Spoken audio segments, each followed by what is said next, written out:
I think immunizations are incredibly important.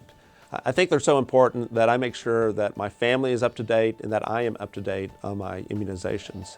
I do so knowing that not all immunizations are perfect in providing fully protective immunity. The example of that is influenza. Other vaccines have high rates in the high 90s of being effective at protecting against the disease that you're immunized against. Flu isn't as good.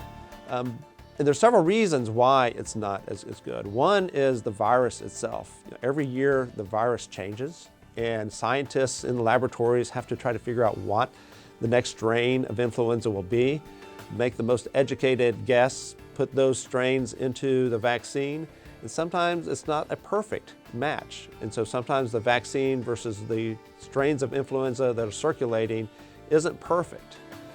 Sometimes people have reasons themselves that they won't be as good at getting a protective immunity against the vaccine. Patients that are diabetic, patients have other things that immunocompromise them, individuals that are older, they don't have as robust a response to the vaccine.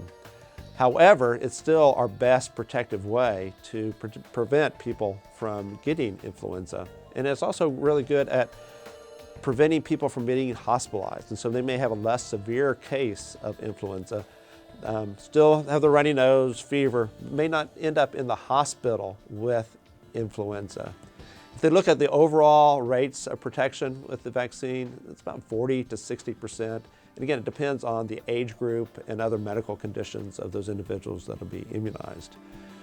But what is really important is that by immunizing those individuals, it protects them from having the severe cases, but also can protect the society, because we can decrease the number of people that are transmitting the virus and decrease the number of individuals that are going to infect me, my family, your family from that circulating virus by damping down the overall burden of the virus in the community.